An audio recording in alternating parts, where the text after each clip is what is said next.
Nabi ma'aksana hasanata ba'da sayyi'atin tamfuha. Jadi setelah melakukan perbuatan kemaksiatan, maka hendaknya akan diiringi dengan perbuatan kebaikan. Dengan itu apa tamfuha? Bisa menghalangi kita menghentikan kemaksiatan. Itu diantaranya. Maka penting kita sambung amalan kita di bulan suci Ramadan itu terus sampai kapan selesai.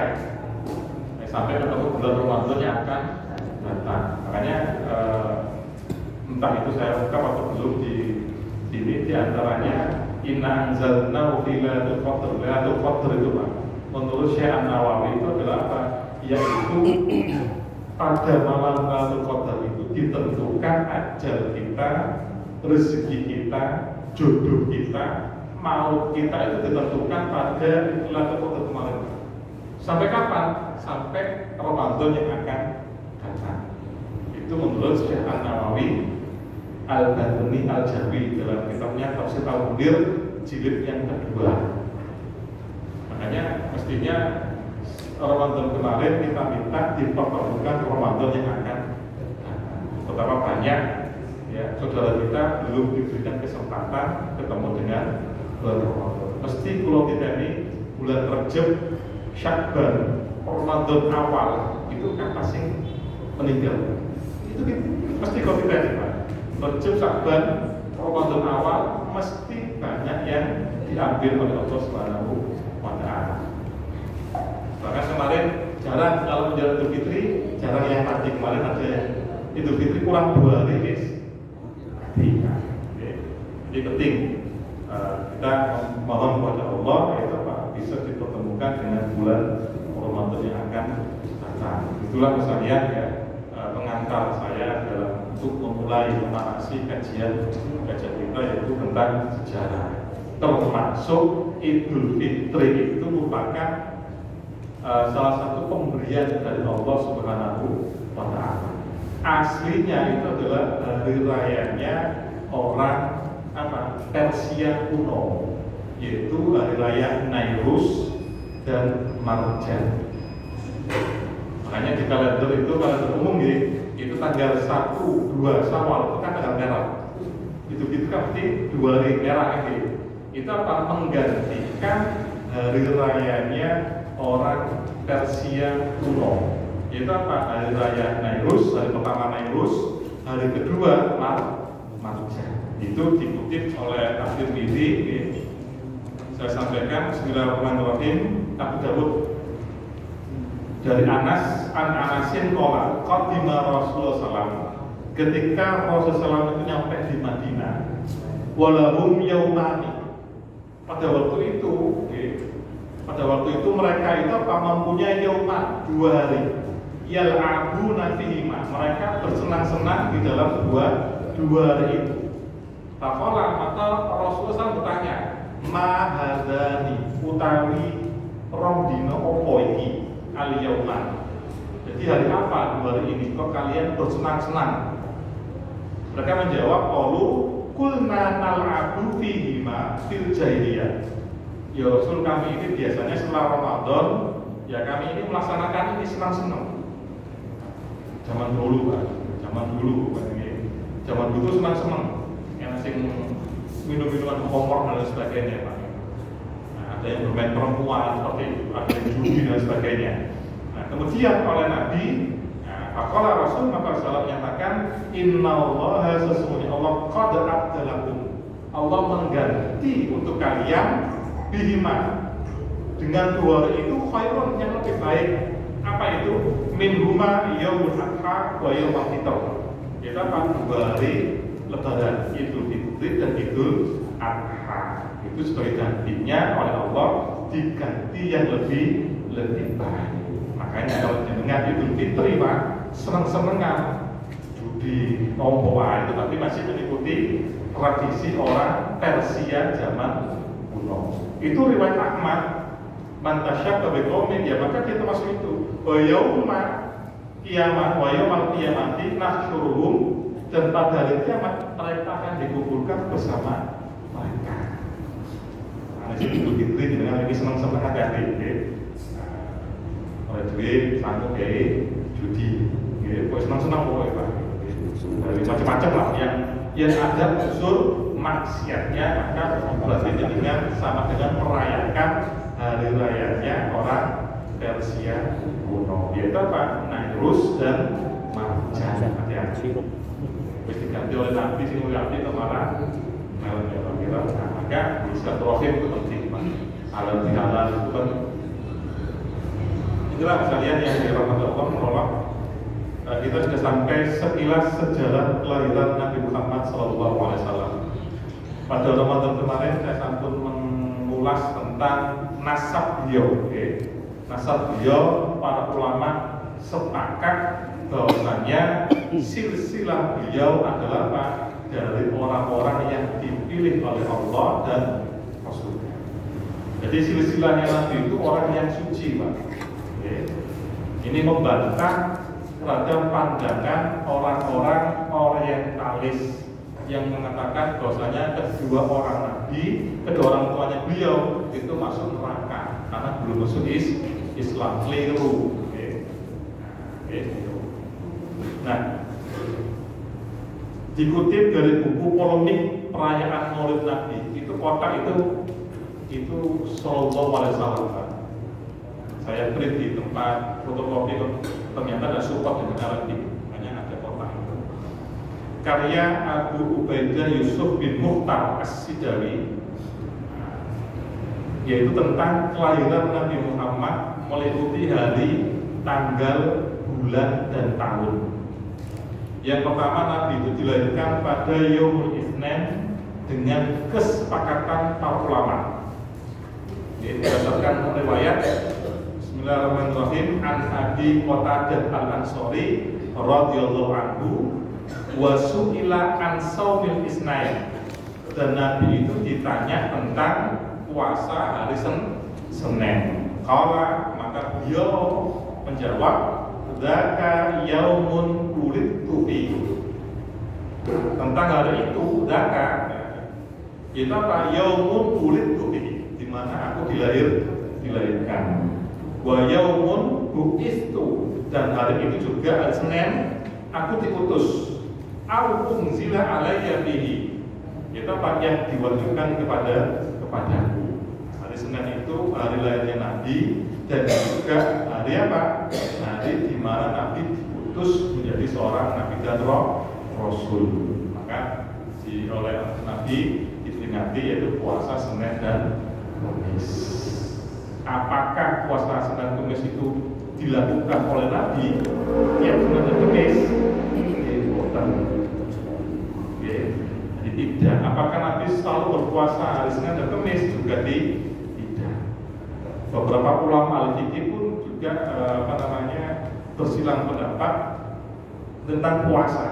Ada yang puasa diharuskan dengan niat.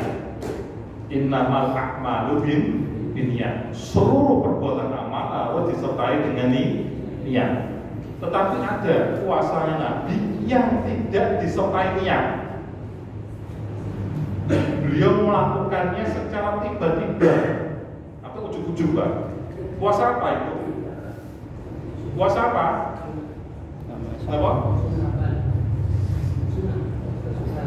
Tidak. Meskipun puasa sunnah beliau dan niat, tiba-tiba dia puasa, beliau puasa tiba-tiba. Betul. Ketika di rumah beliau tidak ada makanan. Boleh. Itu Nabi puasa beneran. Tidak ada niat. Ketika tanya kepada istrinya, ya Aisyah, mata waktu, apa kamu sudah masak? Belum ya Rasul, lama ya Rasul. Ya wis gitu. Selesai. Coba kalau kita, habis masak, turun jemping lah belum masak yang beda dengan kita. Ketika istri belum masak, kita seringkali apa? Murid-murid jemping terus belum masak. Wujud itu kan belajar, bilang kita nggak gitu. Tapi nanti boleh. Ketika istrinya beliau itu belum masak, ya sudah ini sokin, puasa. Simpel Pak gitu. Nah, karena dengan istri dengan tanya, wis masak aku burung bisa puasa. Ya, wis matang kok dia bisa nggak buka. Wah, itu malah ini puasa sapi, puasa dulur ini. Mantun mangan bisa sapi. Jadi ini penting Pak. Jadi Nabi itu simpel. Ketika ada ditemukan di rumah makan ya puasa. Tapi puasa beneran Pak. Beneran berbukanya ketika maghrib. Jangan kemudian itu yang masak, wis siap ya, oh ya wis tak buka biru gitu ya. Tetap puasa. Sampaikan ke istrinya supaya Pak tidak komunikasi. Nanti puasa dimasak no, gak di tangan, kekir mana no, kekir mana? Wis buka aja. Buka aja, berarti kan? Ya itu penting ya. Nah, Al-Hafidz Ibnu Rajab rahimahullah dalam kitabnya Lataiful Ma'arif, adapun kelahiran beliau itu Yaumul Isnin, maka ini seakan sudah menjadi kesepakatan kalangan ulama seperti Ibnu Abbas dan yang lainnya. Juga di dalam sebuah riwayat yang dicatat oleh Imam Ibnu Hisham dalam Sirah Nabawiyah, Anna Aminah binti Wahab ummi Rasulillah sallallahu alaihi wasallam kanat tuhaddis. Jadi sesungguhnya Aminah, Sayyidah Aminah binti Wahab, ibunda dari Nabi Muhammad sallallahu alaihi wasallam, tuhaddis, menceritakan annaha utiyat, sesungguhnya beliau itu didatangi. Utiyat, apa yang diutiyat? Didatangi seorang malaikat. Khina hamalat, ketika hamalat sedang mengandung di Rasulullah SAW, yaitu mengandung Rasulullah. Fakila, maka disampaikan kepada ibunda Nabi yaitu Aminah, innaki qad hamalti bisayyidati hadil ummah. Jadi sesungguhnya engkau mengandung qad hamalti, teman-teman hamil siro bisayyidati hadil ummah. Yaitu apa? Itu tuannya, penghulunya umat ini. Jadi Aminah, sesungguhnya engkau telah mengandung calon pemimpinnya umat ini. Fa'idha waqa'a ilal ardi faquli. Ketika beliau Nabi itu sudah dilahirkan ilal ardi, maksudnya dilahirkan, faquli, maka ucapkan ra'iduhu bil wahid. Maka apa? Memohonkan perlindungan untuknya pada zat yang Maha Esa. Insyaallah kulli hasid, dari apa? Setiap orang yang hasad. Tsumma samihi Muhammadan, kemudian berilah ia nama Muhammad.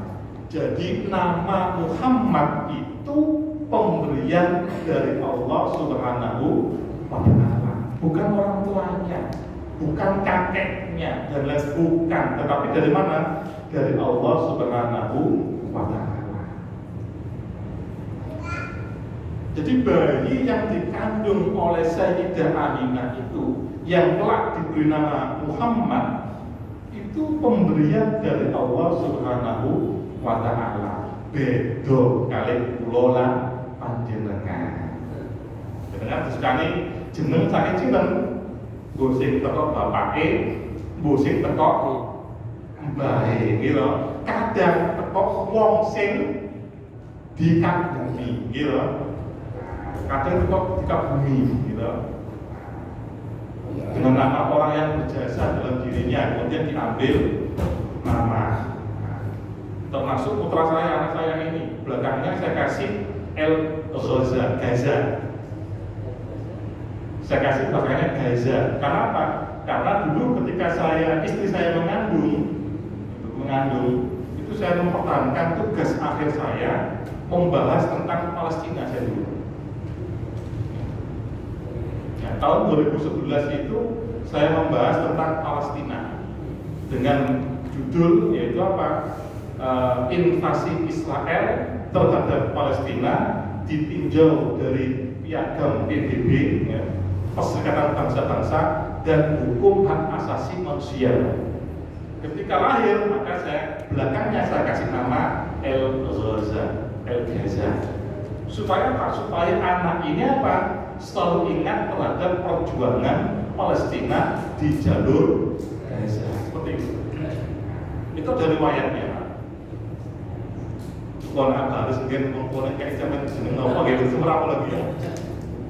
jenenge Paijo sapa ya mungkin wong Jawa jenengno Sinto-sinto Paijo Muksin dan sebagainya terkhusus oleh Nabi Muhammad itu nama Muhammad itu memang pemberian dari Allah Subhanahu wa Ta'ala. Nah, menurut para ulama tidak diketahui seorang pun dalam bangsa Arab yang menggunakan nama ini sebelum Rasulullah. Ketika Abdul Muthalib ditanya oleh seseorang, "Ma samaita ibnak?" Apa kau namai cucumu nanti? Abdul Muthalib menjawab Muhammadun.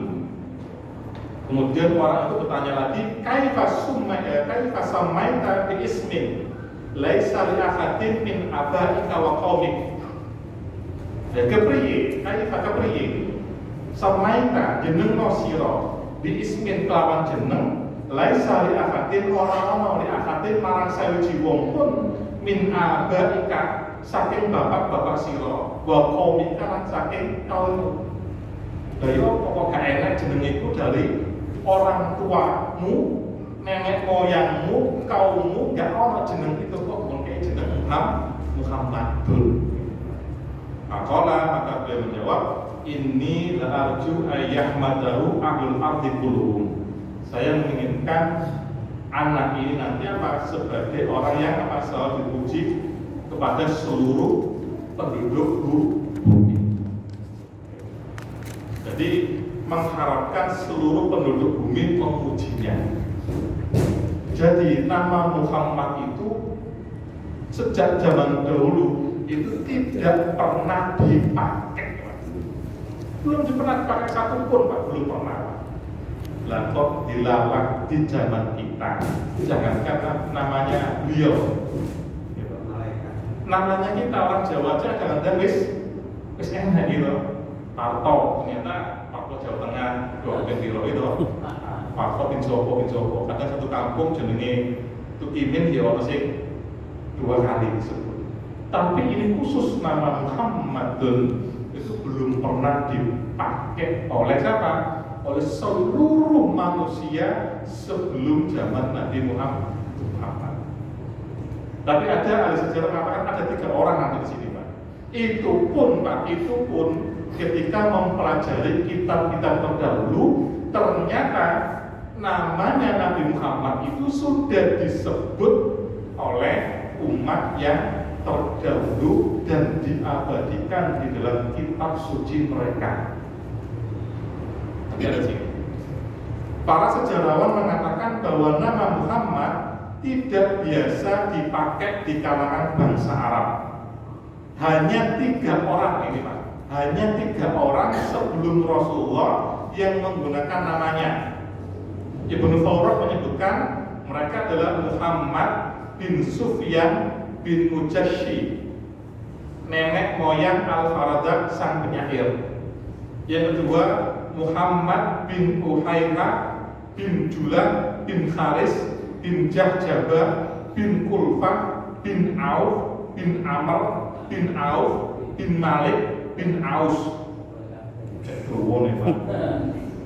Yang ketiga Muhammad bin Humran bin Rabi'ah.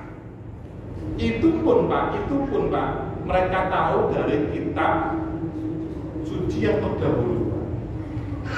Imam Suhaili menjelaskan la yu'rafu fil Arab. La yu'raf tidak dikenal, Pak. Fil Arab di kalangan bangsa Arab minta sama bihadal ism, yaitu tentang nama Muhammad. Itu belum pernah dipakai di kalangan bangsa Arab. Coba jenengan boleh jenengan bikin satu nama saja, Pak, yang belum pernah dipakai di negara kita. Sakit jenengan. Boleh jeneng siji ae kita kan. Lah pasti apa sing madani, Pak. Sampai cara jeneng siji mawon, Pak. Pastilah ada sing ketemu, Pak. Tapi nama Muhammad sejak zaman dahulu la yu'raf, tidak dikenal fil Arab di kalangan bangsa Arab. Dan luar biasa, Allah itu sudah merencanakan itu supaya apa? Supaya membuat bingung orang-orang akhir Quraisy jahiliyah. Abu Lahab, gitu, Abu Jahal dan konco-konconya itu memang sudah diskenario oleh Allah Subhanahu wa Ta'ala. Ketika Nabi Muhammad sebelum mendeklarasikan dirinya sebagai Nabi dan Rasul, itu orang Arab sangat hormat kepada Nabi Muhammad SAW. Sampai-sampai urusan meletakkan Hajar Aswad itu pun minta nasihat terhadap beliau. Setelah beliau menyatakan dirinya sebagai Nabi dan Rasul, itu Abu Jahal, Abu Lahab dan kawan-kawannya itu mulai berubah, dan itu yang membingungkan. Mengapa membingungkan? Karena bagaimanapun Abu Jahal, Abu Lahab tetap akan memanggil beliau dengan sebutan ya Muhammad, wahai orang yang terpuji. Kan bingung, Pak. Meskipun kata Muhammad sang pembohong, tapi memanggilnya tetap ya Muhammad, wahai orang yang terpuji. Bingung, Pak, Abu Jahal Lahab. Gitu. Ketika tidak disebut namanya, orang Arab bingung siapa? Man huwa, siapa? Pasti menyebut Muhammad. Nah, inilah Abu Jahal, Abu Lahab dan kawan-kawan itu. Inilah keistimewaan Allah memberi nama beliau dengan nama Muhammad. Nah ini, qabla Rasulullah illa salah satu tami'a abahum hina sami'u bi dzikri Muhammadin wa yaqrabu zamanuhu wa annahu yub'atsu fil Hijaz. Jadi tidak diketahui di kalangan bangsa Arab seseorang yang menggunakan nama Muhammad sebelum Rasulullah SAW, kecuali 3 orang yang ayahnya menjadi tamak ketika mendengar kenabiannya, kedekatan masanya, dan bahwa dia diutus di Hijaz. Menurut Ibnu Farad, 3 orang itu telah mendatangi sebagian kerajaan yang memiliki pengetahuan tentang kitab-kitab agama terdahulu dan mengabarkan kepada mereka kehadiran seorang nabi beserta namanya, yang membuatnya mereka berwasiat kepada keluarganya, in wulida lahu dzakarun ayyusamiyahu Muhammadan fa fa'alu dzalik. Jika dilahirkan seorang anak laki-laki, nama dia Muhammad. Itu pun mereka tahu dari apa? Kitab terdahulu. Kalau tidak tahu ya sudah, Pak, tidak akan mengasih nama anaknya Muhammad. Contoh siapa? Nabi Musa. Tahu, Pak, Nabi Musa itu apa? Kelak akan datang Nabi terakhir namanya Ahmad. Nabi Isa pun juga tahu, kelak sekian ratus tahun min ba'dismuhu Ahmad, setelah aku nanti ada Nabi dan Rasul ismuhu Ahmad, diabadikan dalam oleh Allah di dalam Al-Quran surah Shaf. Ketika Nabi Isa, ya Bani Israel, inni Rasulullah ilaikum musaddiqan lima baina yadayya min at-tawrat Taurat min ba'dismuhu wa basyiran bi rasulin ya'ti min ba'dismuhu Ahmad, akan datang setelahku namanya adalah Ahmad. Mengapa kok Ahmad sementara di sini Muhammad? Nanti, Pak. Jadi Nabi Isa, Nabi Musa memanggil beliau dengan sebutan Ahmad.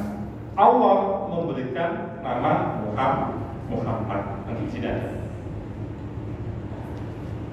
Jadi 3 orang ini, Pak, orang tuanya in wulida lahu dzakar, jika lahir zakarun laki-laki, maka beri nama dia Muhammad. Karena apa ya? Karena tahu dari kitab-kitab yang terdahulu, Pak, sama kali dengan apa? Sama dengan kita. Makanya nama Muhammad sekarang menjadi nama yang terbanyak di dunia.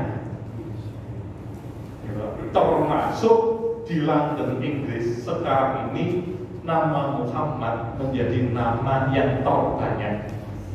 Ada di Inggris, Pak, di London, ramai-ramai bayi-bayi sekarang itu di sana beberapa tahun terakhir ini, di depan nama yang diberikan orang tuanya itu ada nama Muhammad. Tapi berat Pak. Menyandang nama Muhammad ini berat. Jenenge Muhammad tapi paling pintit loh kan. Makanya berat Pak. Beda dengan Nabi Muhammad. Ya. Nabi Muhammad disebut sebagai pembohong, tukang syair, tukang sihir oleh Abu Jahal, Abu Lahab, gitu. Tapi ketika memanggil beliau tetap ya Muhammad. Makanya maksud saya ini berat. Tapi itu untuk Nabi Muhammad selain itu. Betul. Betul. Muhammad. Maka kita menjaga nama beliau ini jangan sampai dinodai dengan kejelekan yang kita lakukan. Memang berat Pak. Dan sekarang memang populer. Banyak baik. Bentuk apa? Bentuk supaya Pak orang tuanya nanti mengasih nama anaknya di depan Muhammad supaya Pak bisa meneladani sifat-sifat.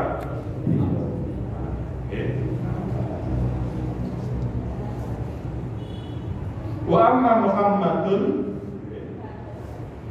kemanpul min sifatin aidon. Adapun nama Muhammad itu diambil dari isim sifat juga. Wa huwa fi makna mahmudun. Artinya adalah mahmud yang dipuji, yang terpuji. Walakin fihi makna mubalaghah. Di dalamnya mengandung makna mubalaghah, menunjukkan arti yang sangat watikrar dan terus menerus. Fal Muhammadu, dengan demikian nama Muhammad adalah walladzi humida marratan ba'da marratin kama anna munkarrama min ukrima marratan ba'da marrah. Dengan demikian nama Muhammad adalah orang yang dipuji secara terus-menerus, seperti halnya orang yang dimuliakan, yaitu orang yang dimuliakan secara terus-menerus. Itu secara bahasa. Jadi Nabi Muhammad itu orangnya sudah mulia, meskipun beliau lahirnya beliau tidak di bulan mulia seperti Ramadan, bulan Muharram, bulan-bulan yang dilarang berperang itu. Makanya mengapa Nabi itu tidak dilahirkan di bulan puasa, di bulan Ramadan? Sebab Nabi Muhammad itu meskipun lahir di bulan Rabiul Awal, Nabi Muhammad tetap mulia. Kemuliaan Nabi itu bukan tergantung oleh bulan, hari, ataupun apapun, tidak. Beliau itu sudah mulia, dimuliakan oleh Allah Subhanahu wa Ta'ala. Bukan seperti kita. Saya ulang lagi, bukan seperti kita, apalagi orang yang berduit, supaya anaknya lahir diperingati oleh orang seluruh dunia, lahir pada tanggal cantik, lahir secara sesar, gitu. Seperti itu, Pak, gitu. Belum waktunya lahir sudah dilahirkan. Sekarang apa? Bulan cantik, tanggal cantik, tahun cantik.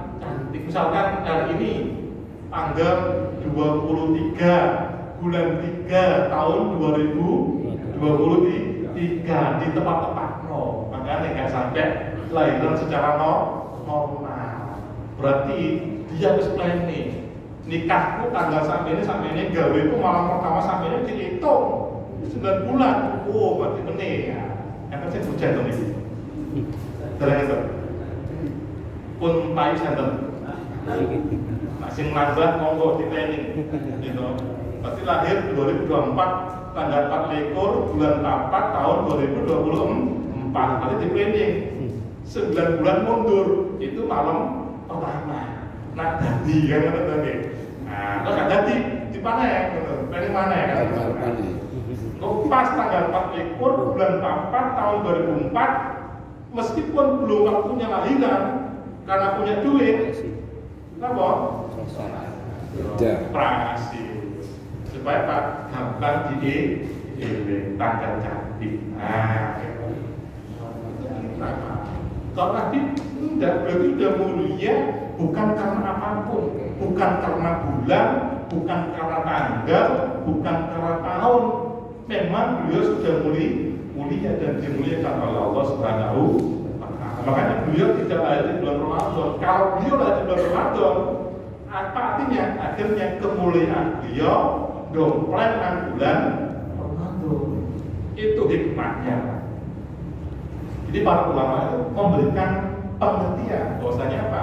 Nabi Muhammad itu meskipun beliau lahir di bulan Rabiul Awal itu tidak pengaruh.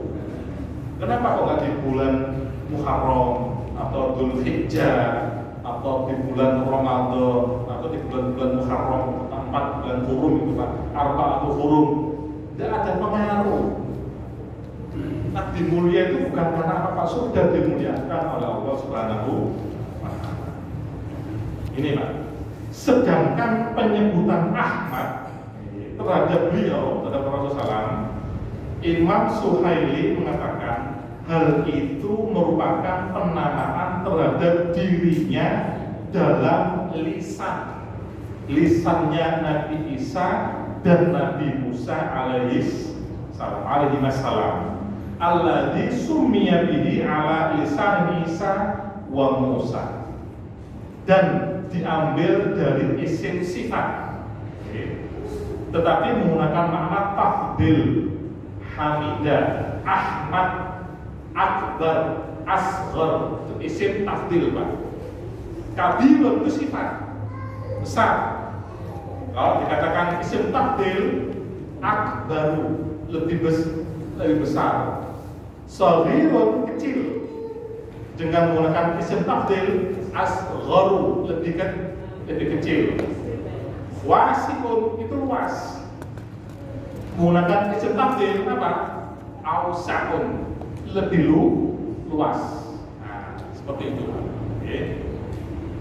Maka makna dari nama Ahmad adalah Ahmadul Hamidin li Rabbihi, orang yang paling memuji Tuhannya di antara para pemuji lainnya. Jadi Nabi Isa dan Nabi Musa itu memuji Allah sebab apa? Sebab nanti setelah mereka itu dilahirkan Nabi yang mulia, kemudian beliau berdua memuji Allah dengan menggunakan redaksi min ba'dismu Ahmad. Allah memberikan kepada beliau Muhammad. Isa Musa menyebut Ahmad. Betul nggih? Itu perbedaannya Pak. Ahmad dan Muhammad. Dalam hal ini Nabi Musa bahkan pernah berdoa yang disertai dengan penjelasan tentang nama Ahmad. Allahumma ja'alni min ummatin Ahmad. Ini ceritanya Nabi Musa iri cemburu dengan Nabi Muhammad. Saking mulianya Nabi Muhammad, apalagi umatnya Pak. Umatnya Nabi Muhammad kelak akan mendapatkan prioritas dari Allah Subhanahu wa Ta'ala. Bahkan urusan masuk surga pun itu diutamakan dari umatnya Nabi Muhammad. Bahkan masuk neraka pun kita pun juga yang paling duluan dibandingin dan umat-umat yang terdahulu. Tapi ada satu hal Pak, kita tidak boleh minder. Apa? Yaitu satu-satunya Nabi yang diberikan izin oleh Allah untuk memberikan syafaatnya adalah Nabi Muhammad. Satu-satunya umat yang paling pertama kali mendapatkan syafaat adalah umatnya Nabi Muhammad SAW. Usah kalah berbagai. Makanya saking cemburunya Pak, sampai Nabi Musa itu downgrade Pak. Wis tak jadi umatnya Nabi Muhammad. Terus mulia Pak, tiap jadi Nabi dan Rasul. Sampai kepingin jadi nama umatnya Nabi Muhammad. Orang empuk Pak Nabi Musa itu Pak. Gitu. Allahumma ja'alni min ummatin Ahmad. abdi Allah, jadikan saya ini bagian dari umatnya lah kok awak dhewe ini lho Pak gitu kok sih gak gelem dari tadi umatnya Nabi Muhammad oh sampai Nabi Musa sampai gelem di bahasanya diobrol ini gak populer aku jadi umatnya Nabi padahal wis jadi diutus diangkat oleh Allah sebagai Nabi dan Rasul bahkan Nabi Musa diberikan apa? Gelar orang yang langsung bisa bercakap-cakap dengan Allah. Itu pun si Indo. Artinya apa? Berarti Nabi Musa itu iri kepada siapa? Kepada pulau dan panjenengan. Itu hebatnya umatnya Nabi Muhammad. Gak tahu ketemu dengan beliau, tapi bisa beriman kepada beliau. Itu disebut sebagai apa? Ummati. Para sahabat bukan umatku, tapi apa? Sahibi. Sahabat, generasi yang menjumpai Nabi, beriman kepada beliau disebut sebagai sahabi. Sahabat kita bukan disebut sebagai sahabat, tapi apa? Ummati. Yang disebut oleh Rasul ketika beliau akan meninggal, ummati. Tidak pernah ketemu dengan beliau, tapi beriman kepada beliau dan tetap mengikuti beliau. Maka pantaslah kita jika kita betul-betul mengikuti Nabi, insya Allah akan mendapatkan syafaat dari beliau. Hanya penting seperti ini termasuk hadis yang dikumpulkan oleh Imam Bukhari dalam kitab Adabul Mufrad. Itu beliau mengatakan al-mar'u ma'aman ahab. Kelak orang itu dibangkitkan bersama orang yang dicintainya.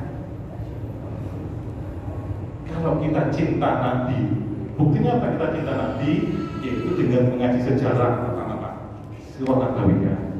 Kedua, belajar hadis Nabi. Saya di Moro itu di 3 tempat Moro datang, Jasem sama Polama, saya ngaji kita pada Mufrad. Dengan tujuan apa?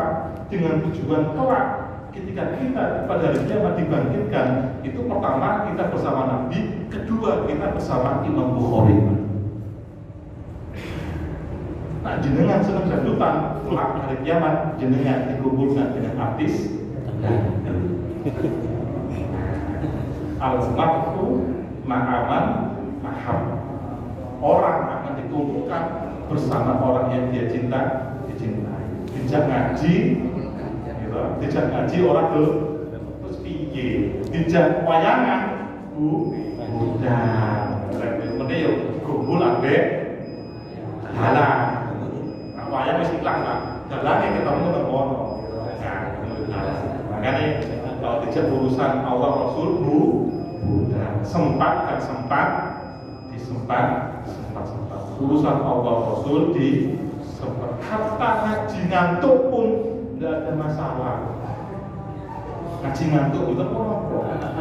Karena ngaji itu bentuk apa? Taman surga. Jadi surga pasti kan ngantuk. Tapi itu cuma sampai ngomong gitu.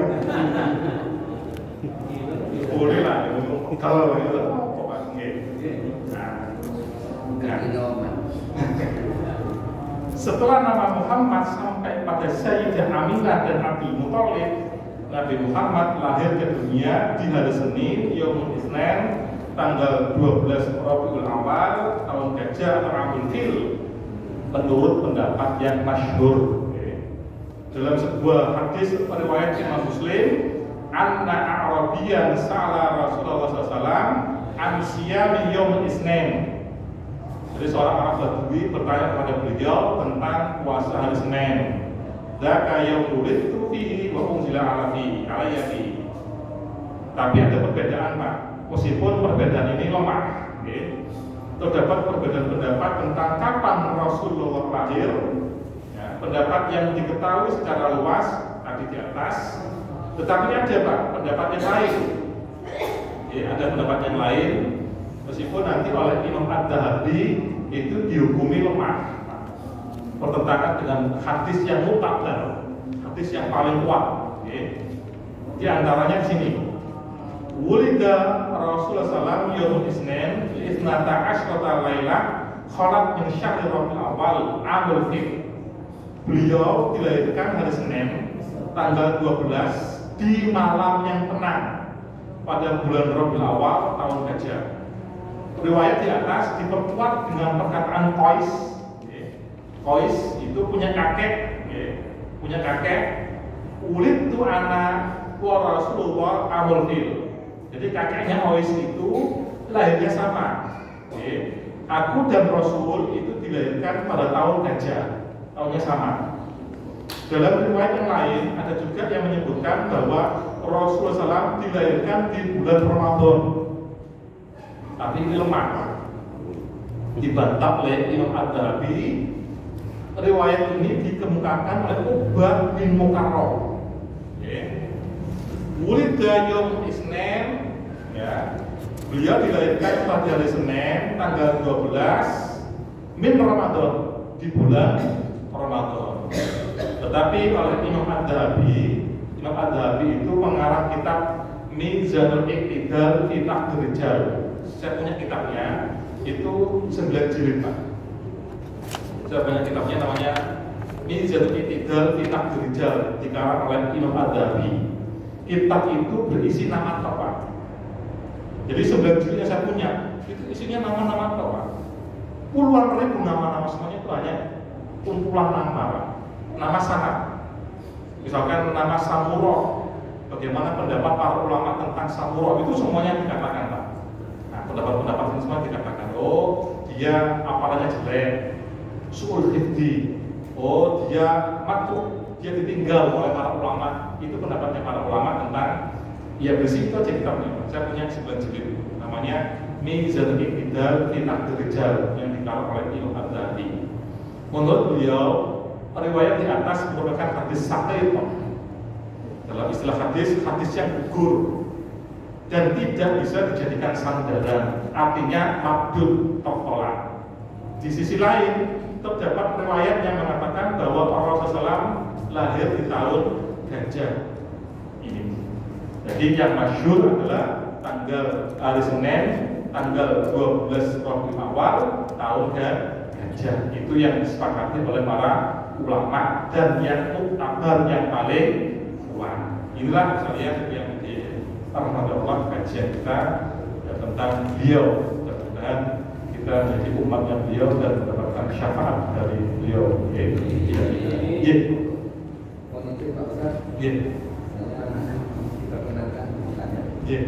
Assalamualaikum warahmatullahi wabarakatuh.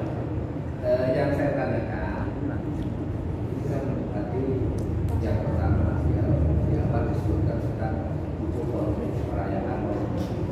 Yang saya tanyakan tinjauan yuridis daripada perayaan Maulid Nabi termasuk dari besar Islam yang lain. Contoh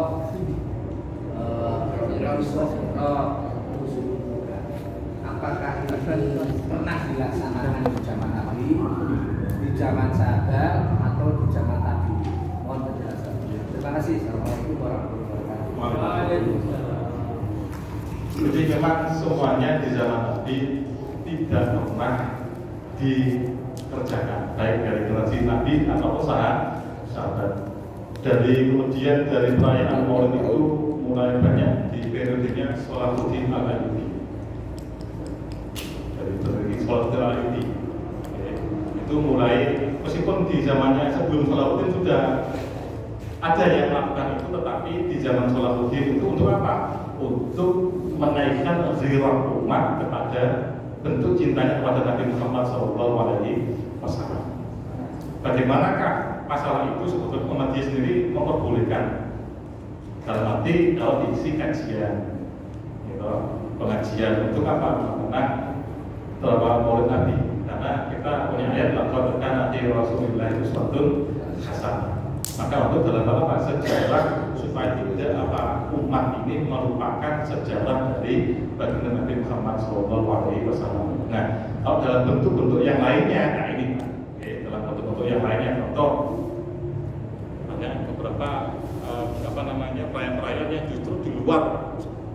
Ya, saya satu hal misalkan maulutan tapi dangdutan, podcastan, itu ada betul? Ada. Itu di sosial media kita temukan beberapa kali. Nah itu yang kita tolak. Tapi ketika Maulid Nabi, Isra Mi'raj dan sebagainya di dalam bentuk kajian ilmu, nah, itu boleh. Dan ini dalam bentuk salah satu apa? Bentuk kita apa? Al-Mar'u ma'aman ahad. Jangan lupa saking senangnya Pak, saking senangnya itu Abu Jahal itu kan masih saudara dengan beliau. Saking senangnya Abu Jahal itu ketika Nabi Muhammad itu lahir Pak, itu budaknya Sariyah itu dibebaskan. Saking senangnya. Makanya riwayat At-Tirmidzi khusus di hari Senin Abu Jahal itu mendapatkan keringanan siksa khusus hari Senin. Itu saking senangnya Pak. Saking senangnya itu dibebaskan. Sariyah dibebaskan untuk membantu Aminah. Makanya Abu Jahal khusus di hari Senin mendapatkan keringanan dari Allah Subhanahu wa Ta'ala. Maka apalagi kita, maka bentuk perayaan kita adalah apa? Yaitu dengan kajian ilmu. Makanya banyak beberapa tempat peringatan Maulid Nabi diisi dengan kajian-kajian ilmu historis. Sedangkan Nabi Rasulullah Uswatun Hasan. Disuruh ada dalam diri Nabi itu suri tauladan. Pernah saya sampaikan di Al-Basit atau di Salam, kita tidak menggunakan kata idola. Idola dan kata idol bahasa Inggris itu sering kalau di saya bawakan kamusnya Pak, kamus Oxford itu Pak. English, Arabic, Inggris diterjemahkan ke Arab ataupun English dan Indonesia. Kalau dengan bawa handphone sekarang kita dengan buka di Google Translate. Ketik kata idola, artinya adalah berkata. Sonahun yuk badu itu dalam kamus Oxford Al-Hadis. Kalimat Inggris diterjemahkan ke Arab, artinya asnahun atau sonahun yuk badu, berhala yang disembah. Makanya ada namanya Indonesian Idol, yaitu berhalanya mulai ujung rambut sampai ujung kaki apa anak-anak kita mengikuti tren gitu, betul maksud? Apa mana? K-pop, smart K-pop, Korea, pop, lagi Pak sekarang Pak. Makanya untuk mengimbangi itu kita merayakan Maulid Nabi, bentuk sejarah menyampaikan sejarah kepada anak-anak kita. Kita punya suri tauladan yang bisa memberikan syafaat kelak di hari kiamat daripada mengambil contoh-contoh yang tidak bisa memberikan syafaat. Demikian. Oke. Maksud kami begini, pengertian itu menurut kami itu adalah aspek sosiologis dan agamis. Yang saya tanyakan dari aspek yuridisnya, apakah ini wajib? Kalau secara tidak, misalkan tidak harus, ya tidak juga. Bukan harus, tidak harus melaksanakan program. Sebetulnya apa kita? Sebetulnya kita ini Maulid Nabi terus Pak. Sebetulnya kita ngutang terus Pak. Apa bentuk maulidan kita itu? Ya ngaji ini. Makanya tidak terkhusus di bulan Rabiul Awal gitu. Tidak terkhusus di bulan Rabiul Awal. Contoh Pak, saya itu kemarin Maulid Nabi, mudah-mudahan tidak direkam. Saya itu kemarin Pak Maulid itu saya itu dijadikan di dusun saya itu yang basisnya saudara kita. Itu saya itu ketua Pak. Saya itu ketua betul Pak. Saya itu ketua Pak. Ketua saya. Saya itu diminta mengundang Bunyai YouTube namanya Bunyai Haja Uci, Bunyai Uci. Rasulullah. Setelah saya tahunya, saya juga geleng-geleng kepala juga Pak. Saya nyesel Pak. Ternyata banyak nyanyian Pak. Nyanyian itu Pak. Akhirnya ya pripun kita juga oke gitu Pak. Lah nyanyi tok ngeten gitu. Nah, itu Pak. Nah, dalam arti sebetulnya ya saya pribadi mengingkari sebetulnya. Sepertinya kita bisa menyampaikan sejarah terkait peristiwa beliau dilahirkan supaya Pak menambah ghirah kita kepada beliau. Tetapi dalam hal realnya Pak, itu seperti itu. Bagi saya kalau nggak usah minta. Nggak usah kan betul. Karena Pak, saya sampaikan. Setelah itu saya sampaikan, kita ini tiap hari ya murid lagi sebetulnya. Apa maksudnya kita ngaji seperti ini bentuk apa? Kita itu cinta kepada Nabi. Jadi mulai Nabi itu tidak ada di bulan Rabiul Awal. Ya memang kalau dasarnya memang tidak ada dasarnya. Secara legalitas juridis formal tidak ada. Tetapi kalau kita melaksanakan itu untuk kajian sebagainya boleh. Yang dilarang adalah ketika sudah melenceng dari kaidah-kaidah agama.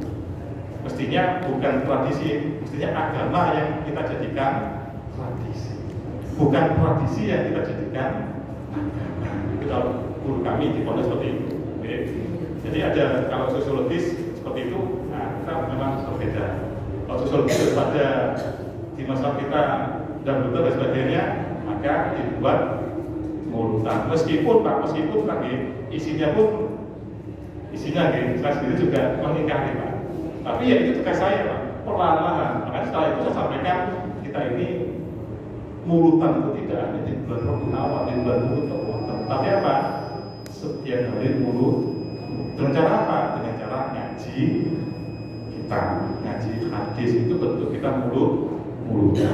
Karena aku makanan akal. Makanya Imam At-Tirmidzi mengarang kitab khusus namanya apa? Namanya kitab, saya lupa Pak. Saya punya kitabnya, belakangnya itu Muhammadiyah. Artinya apa? Artinya Syama'ilul Muhammadiyah. Jadi sempurnanya pribadi baginda Nabi Muhammad SAW sampai rambutnya beliau bagaimana itu ada di dalam kitab Tirmidzi itu. Namanya Syama'ilul Muhammadiyah. Itu kalau kita mulutan, mestinya kita kaji itu Pak. Kaji kitab Syama'ilul Muhammadiyah itu. Oke. Itu kalau mulutan meskipun ada dasarnya, kita boleh melakukan dalam bentuk kajian ilmu. Itu pun ada dasarnya. Inilah sekalian doa. Apa segala kekurangannya kita ini benar-benar menulis kepada Allah yang kami dan kita baik. Baik. Assalamualaikum warahmatullahi wabarakatuh.